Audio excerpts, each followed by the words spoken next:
নমস্কার, সোমালিয়াস ক্রিয়েশনে আপনাদের সবাইকে স্বাগত জানাই।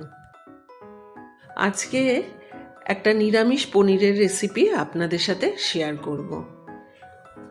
এটা খেতে ভীষণই ভালো হয় আর খুব তাড়াতাড়িও রান্নাটা হয়ে যায়।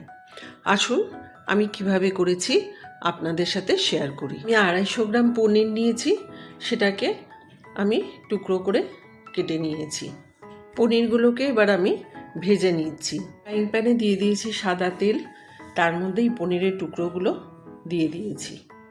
পনিরগুলোকে খুব বেশি কড়া করে ভাজবো না, হালকাভাবে ভেজে নেব। এর মধ্যে অল্প হলুদ দিয়ে দিলাম আর দিয়ে দিচ্ছি কাশ্মীরি লাল লঙ্কার গুঁড়ো। এবার সব কিছু একসাথে একটুখানি সাঁতলে নিচ্ছি। সামান্য লবণও দিয়ে দিলাম। এবার আমি পনিরের টুকরোগুলো তুলে নেব। পনির ভাজা হয়ে গেছে, আমি তুলে রেখে দিয়েছি। এবার ফ্রাইং প্যানে ওই তেলের মধ্যেই আমি ছোটো ছোটো টুকরো করে কেটে রাখা আলুগুলো দিয়ে দিলাম। আলুগুলোকে একটু ভেজে নেব। খুব তাড়াতাড়ি কিন্তু এই রান্নাটা হয়ে যায় আর খেতেও কিন্তু খুবই ভালো হয়। আলুগুলো ছোটো ছোটো টুকরো করে কাটা আছে বলে সিদ্ধ হতে কিন্তু খুব একটা সময় লাগবে না। আমি কিছুক্ষণের জন্য ঢেকে রাখলাম।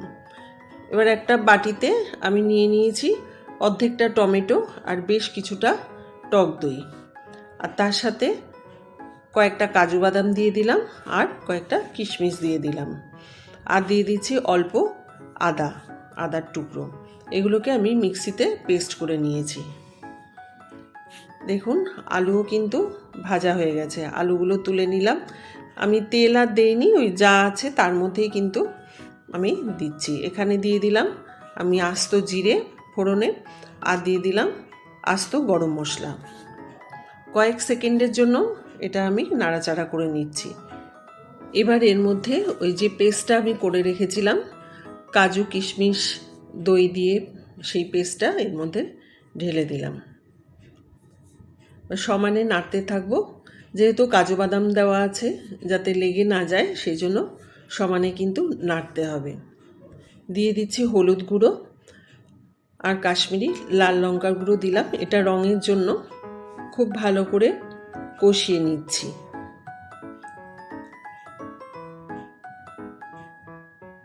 এখন আমি এর মধ্যে দিয়ে দিলাম কিছুটা লবণ।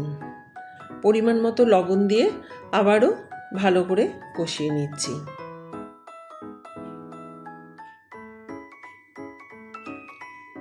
দেখুন আমার কষানো প্রায় হয়ে এসেছে। এখন আমি মিক্সিং জারটা ধুয়ে সেই জলটা আমি এর মধ্যে দিয়ে দিচ্ছি। পনির খেতে সবাই মোটামুটি আমরা পছন্দ করি, আর নিরামিষ যারা খান তারা এইভাবে একবার পনিরটা রান্না করে দেখবেন। তারপর কেমন লাগলো সেটা কমেন্টের মাধ্যমে আমাকে অবশ্যই জানাবেন। ঝোলটা ফুটে উঠেছে, এখন আমি আলুগুলো দিয়ে দিচ্ছি। ভেজে রাখা যে আলু সেগুলো এর মধ্যে দিয়ে দিলাম। আলুটা দিয়ে আমি কিছুক্ষণের জন্য ঢেকে রেখেছিলাম। ঢাকাটা তুলে দিয়ে একটা কাঁচা লঙ্কা দিলাম। আমি ঝাল খুব একটা এর মধ্যে দেইনি।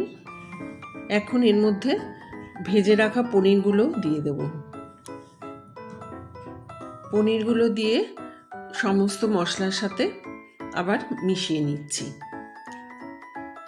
আবারও কিছুটা লবণ দিয়ে দিলাম, আমি মাঝে একটু চেক করে দেখেছিলাম একটু কম হয়েছে।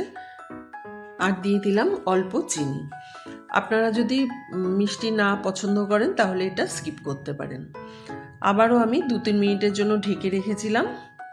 এবার ওপর থেকে দিয়ে দিচ্ছি গরম মশলার গুঁড়ো, আর দিয়ে দিচ্ছি কসুরি মেথি হাতে গুঁড়ো করে দিয়ে দিচ্ছি।